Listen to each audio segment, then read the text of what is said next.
En las montañas olvidadas del norte, donde el viento aúlla entre pinos antiguos y el silencio pesa como piedra, sucedió algo que nadie pudo explicar. 3 hombres desaparecieron en una sola noche, y cuando los encontraron días después, temblando en un granero abandonado, ninguno fue capaz de pronunciar palabra coherente. Solo repetían un nombre entre sollozos: Kratos. Pero esta no es una historia sobre hombres. Es la historia de un padre, de lealtad más profunda que cualquier lazo de sangre, y de una furia que cuando se desata no conoce límites. Kratos no era un Rottweiler común. Con sus 50 kilos de músculo puro, pelaje negro como la noche cerrada y manchas color caramelo sobre sus ojos penetrantes, imponía respeto con solo existir. Pero quienes lo conocían sabían la verdad. Bajo esa apariencia de guerrero ancestral, latía el corazón más noble que pudiera habitar en pecho animal. Había llegado a la vida de Tomás Villarreal cuando era apenas un cachorro torpe, con patas demasiado grandes para su cuerpo. Tomás, viudo reciente y padre solitario de la pequeña Emma, de 7 años, nunca imaginó que aquel animal se convertiría en el tercer miembro de su familia rota. Emma y Kratos crecieron juntos. Ella le enseñó a ser gentil, a tumbarse junto a ella mientras leía cuentos de hadas bajo el sauce del jardín. Él le enseñó a ser valiente, a explorar el bosque sin miedo, sabiendo que sus 130 kilos de protección instintiva jamás permitirían que nada malo le sucediera. En el pueblo, los vecinos sonreían al verlos pasar. La niña de trenzas rubias, montada en el lomo del gigante negro, como una princesa sobre su dragón guardián. Tomás los observaba desde el porche de su cabaña, y por primera vez desde la muerte de su esposa, permitía que algo parecido a la paz tocara su alma herida. Kratos no era mascota, era familia, era hermano, era guardián. Y cuando la familia está en peligro, un guardián verdadero no conoce límites. Todo comenzó un martes ordinario de octubre. Emma salía de la escuela como cada tarde, con su mochila de estrellas brillantes y una sonrisa que iluminaba el camino polvoriento. Tomás trabajaba en el aserradero hasta las 6, así que Emma había aprendido a caminar sola los 3 kilómetros hasta casa. Pero nunca estaba realmente sola. Kratos la esperaba cada día junto al viejo roble, sentado como estatua de ébano, con la paciencia infinita de quien cumple un propósito sagrado. Cuando la veía aparecer en el horizonte, sus orejas se alzaban y un sonido grave de reconocimiento escapaba de su garganta. Ella corría hacia él y juntos emprendían el regreso. Ella hablando sin parar sobre su día, él escuchando cada palabra como si fuera un decreto divino. Pero ese martes, algo cambió. Una camioneta oxidada apareció en el camino. 3 hombres descendieron con sonrisas que no llegaban a sus ojos. Marcos el Cuervo Santana, conocido en la región por deudas de juego y negocios turbios. Sus 2 compañeros, Rafael y Diego, simples sombras de un hombre sin escrúpulos.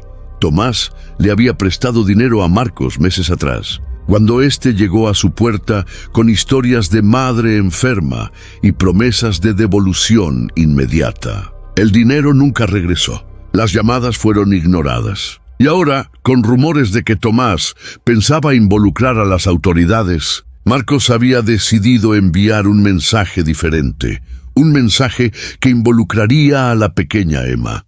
Kratos percibió el peligro antes de que los hombres abrieran la boca. Su cuerpo entero se tensó, el pelaje del lomo se erizó como alambre de púas, y un gruñido surgió desde lo más profundo de su ser, un sonido primordial que hablaba de territorios violados y amenazas identificadas. Emma, inocente aún, no entendía. «Es Kratos, no muerde», dijo con su vocecita clara, sin comprender que su protector no gruñía por miedo, sino por advertencia. Marcos se acercó con falsa gentileza. «Solo queremos hablar con tu papá, niña bonita. ¿Por qué no vienes con nosotros? Te llevaremos hasta él». La mano de Marcos se extendió hacia el brazo de Emma y Kratos se transformó. Lo que sucedió después fue tan rápido que los testigos posteriores, una pareja de ancianos que presenciaron la escena desde su ventana distante, apenas pudieron reconstruir los detalles. Dijeron que el perro se movió como relámpago negro, que sus mandíbulas se cerraron sobre la muñeca de Marcos con precisión quirúrgica, sin romper hueso pero con fuerza suficiente para hacerlo aullar de dolor y retroceder tambaleándose. Rafael intentó golpear al animal con un palo. Kratos lo esquivó con agilidad felina y embistió su pecho, derribándolo contra el suelo. Diego sacó una navaja, pero antes de poder usarla, el Rottweiler ya había posicionado su cuerpo masivo entre Emma y los agresores, mostrando dientes diseñados para romper huesos, con saliva espumosa cayendo de sus fauces y ojos que ya no eran de animal doméstico, sino de depredador ancestral. Los tres hombres huyeron hacia su camioneta, dejando atrás amenazas que el viento transportó como veneno. Esto no termina aquí, Villarreal. Vas a pagar. Empezando por ese maldito animal. Emma abrazó a Kratos con fuerza, sus lágrimas empapando el pelaje oscuro. Gracias, gracias, gracias, susurraba una y otra vez. El perro lamió su rostro con ternura infinita como si dijera, mientras respire, nada te tocará. Pero cuando Tomás llegó esa noche y escuchó lo sucedido, supo que la pesadilla apenas comenzaba. Los días siguientes fueron de tensión insoportable. Tomás reportó el incidente a las autoridades, pero en un pueblo donde Marcos tenía conexiones oscuras, las investigaciones avanzaban con lentitud deliberada. La policía tomó declaraciones, prometió vigilancia y no hizo absolutamente nada. Tomás dejó de dormir, instaló cerraduras nuevas, mantuvo a Emma dentro de casa después de la escuela, y Kratos, como si comprendiera la gravedad de la situación, no se separó ni un momento de la niña, durmiendo frente a su puerta cada noche, con los sentidos en alerta máxima. Entonces llegó la llamada. Tomás Villarreal, dijo la voz de Marcos al otro lado de la línea, arrastrando las palabras con sadismo calculado. Tienes dos opciones. Me pagas el triple de lo que te pedí prestado, como compensación por mi muñeca lesionada, o ese monstruo que llamas mascota desaparece. Y tal vez tu hijita también aprenda qué sucede cuando alguien me falta al respeto. Tomás sintió que la sangre se le helaba. Si tocas a mi hija, ya la toqué, Villarreal. Bueno, casi. Tu perro interfirió. Pero la próxima vez seré más cuidadoso. Y ese animal no estará allí para protegerla. La línea se cortó. Tomás sabía que las amenazas de Marcos no eran vacías. Conocía historias. Negocios quemados, familias que abandonaban el pueblo en mitad de la noche, testigos que repentinamente olvidaban lo que habían visto. Esa noche, Tomás se sentó en el suelo junto a Kratos, acariciando la cabeza enorme del animal, mientras Emma dormía inocente en el piso superior. No sé qué hacer, amigo, susurró en la oscuridad. No puedo perderla. Es todo lo que me queda de su madre. Es todo lo que me queda de todo. Kratos apoyó su hocico sobre el regazo de Tomás, y en ese gesto simple se selló un pacto silencioso entre hombre y bestia. Protegeremos lo que amamos, cueste lo que cueste. Lo que Tomás no sabía era que Kratos ya había tomado su propia decisión. Una semana después, Marcos y sus compañeros regresaron, pero esta vez llegaron preparados. Con carne envenenada, redes y un plan calculado con frialdad criminal.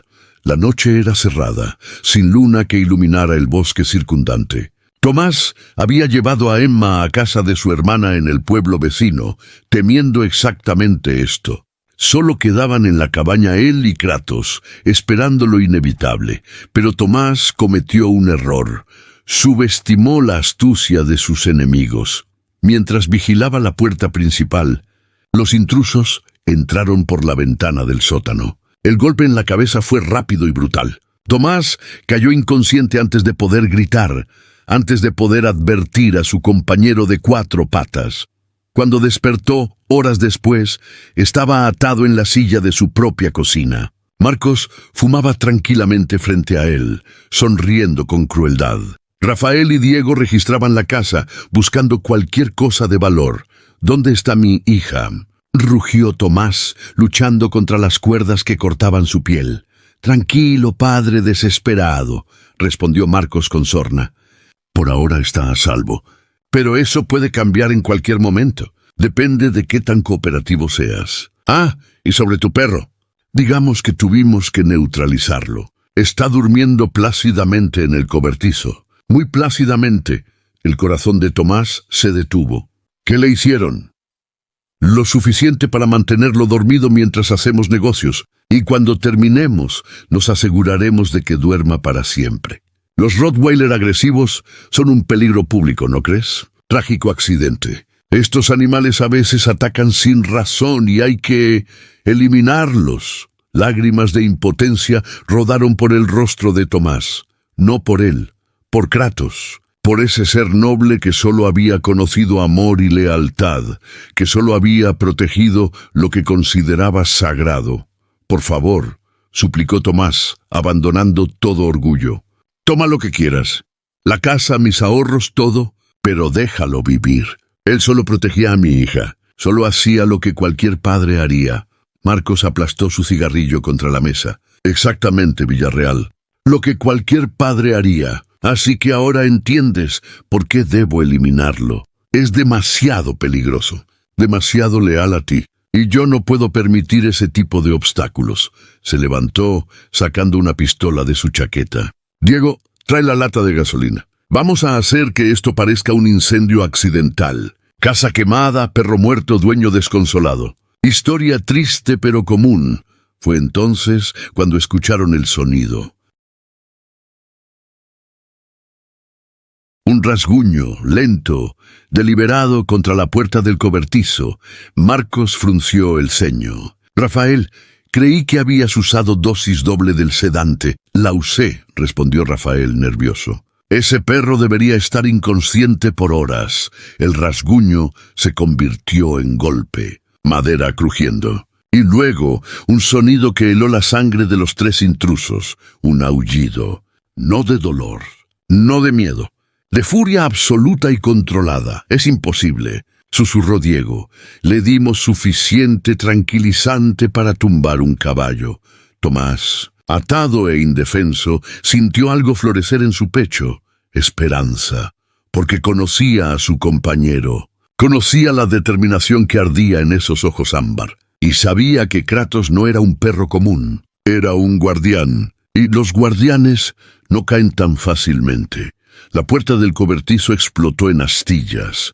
Lo que emergió de esa oscuridad no parecía perro doméstico. Era algo primordial, algo que recordaba tiempos antiguos cuando los lobos y los hombres competían por el dominio del mundo.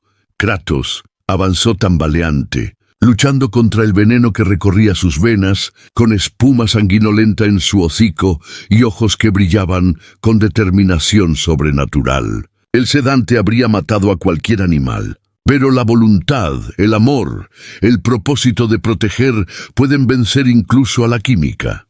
Cada paso era una batalla contra su propio cuerpo. Cada respiración, un acto de pura determinación. Marcos levantó la pistola, manos temblando. «¡Maldita bestia, quédate muerta!», disparó.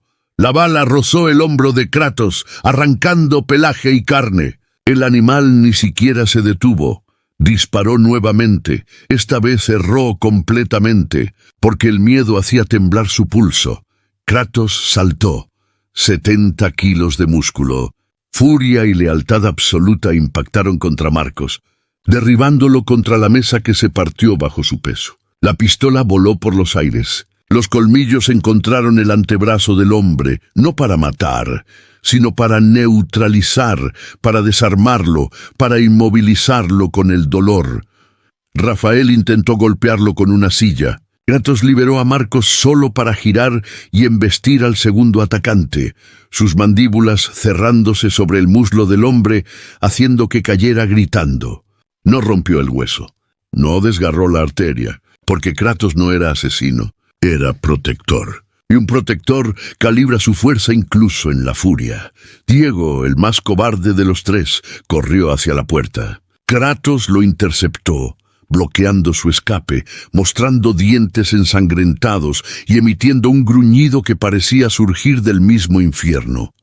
Los tres hombres, esos que habían amenazado a una niña inocente, que habían planeado quemar vivo a un animal noble, ahora yacían acorralados, sangrando, aterrorizados, enfrentando las consecuencias de su propia maldad. Kratos no los mató, aunque habría sido fácil, aunque lo merecían. En cambio los mantuvo allí, con su presencia imponente, sangrando él mismo por las heridas recibidas, luchando contra el sedante que aún intentaba arrastrarlo a la oscuridad, manteniéndose consciente por puro amor a su familia. Cuando Tomás logró liberarse de sus ataduras minutos después, encontró una escena que jamás olvidaría. Su compañero, herido, envenenado, exhausto, pero firme como montaña, custodiando a los tres criminales que ahora suplicaban por piedad. «Buen chico», susurró Tomás con voz quebrada, arrodillándose junto a Kratos.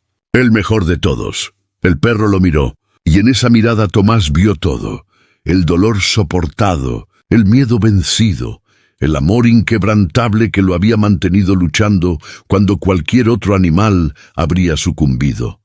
Las autoridades llegaron una hora después, alertadas por los vecinos que escucharon los disparos. Encontraron a Marcos, Rafael y Diego atrapados en ese granero, custodiados por un Rottweiler herido que aún encontraba fuerzas para gruñir cada vez que intentaban moverse.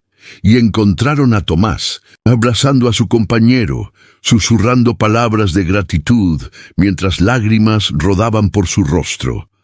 La recuperación de Kratos fue larga. El veneno había dañado sus riñones. La bala había destrozado músculo. Los veterinarios dijeron que era milagro que siguiera vivo, que la mayoría de los perros habrían muerto con la mitad de lo que él soportó, pero Kratos no era la mayoría de los perros. Durante semanas, Tomás durmió en el suelo de la clínica veterinaria, negándose a dejar solo a su amigo. Emma visitaba cada día después de la escuela, leyéndole cuentos de hadas mientras él descansaba, su cabeza enorme apoyada sobre el regazo de la niña. Marcos y sus cómplices fueron sentenciados a prisión por intento de secuestro, asalto con agravantes y crueldad animal. El juez, al escuchar la historia completa, declaró: «Hay humanos que aprenderían mucho de la lealtad de este animal». Él mostró más nobleza herido de muerte que estos hombres en toda su vida. Cuando Kratos finalmente regresó a casa, caminaba con ligera cojera, un recordatorio permanente de aquella noche. Pero su espíritu permanecía intacto. Su amor, inquebrantable. El pueblo entero celebró su regreso. Los niños le llevaban flores. Los ancianos lo acariciaban con respeto. Incluso quienes antes temían su apariencia imponente, ahora lo saludaban con gratitud, reconociendo que su ferocidad solo existía cuando lo sagrado era amenazado. Emma lo abrazaba cada noche antes de dormir. «Eres mi héroe, Kratos, mi guardián, mi mejor amigo». Y Tomás, observándolos desde el marco de la puerta, comprendió una verdad profunda: que en este mundo de traiciones y falsedades, de intereses egoístas y corazones fríos, existía algo puro y verdadero. Existía la lealtad, existía el amor incondicional, existía la disposición de sacrificarlo todo por aquellos a quienes consideramos familia. Esa verdad tenía nombre, tenía pelaje negro, tenía manchas color caramelo sobre ojos que habían visto el infierno y regresado. Se llamaba Kratos, y su historia se convirtió en leyenda en aquellas montañas. La historia del guardián que desafió la muerte misma, del padre de 4 patas que enseñó a los padres humanos el significado real de protección, del guerrero gentil que sabía cuándo rugir y cuándo lamer rostros bañados en lágrimas. Años después, cuando Emma era ya una joven, cuando Kratos descansaba plácidamente en el jardín bajo el sauce donde alguna vez ella le leía cuentos, Tomás grabó una placa que colocó junto a su retrato en la sala. Kratos, 2015-2032. No fue mascota, no fue propiedad, fue familia, fue hermano. fue padre. Y cuando el mal amenazó lo que amaba, demostró que el verdadero coraje no ruge con violencia innecesaria, sino que protege con fuerza medida. Enseñó a una niña a ser valiente. Enseñó a un hombre a ser mejor. Y recordó al mundo que la lealtad es la única nobleza que realmente importa. Porque las mejores historias no son sobre perros que salvaron vidas, son sobre perros que enseñaron a sus humanos qué significa realmente vivir. Con honor, con propósito, con amor incondicional, hasta el último aliento.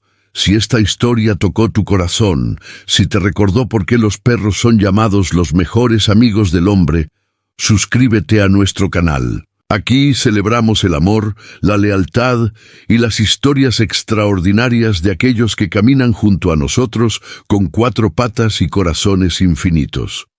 Porque en cada Rottweiler, en cada Golden, en cada mestizo callejero, late la posibilidad de un héroe. Solo necesitan algo por qué luchar, y a alguien que los ame lo suficiente como para llamarlos familia.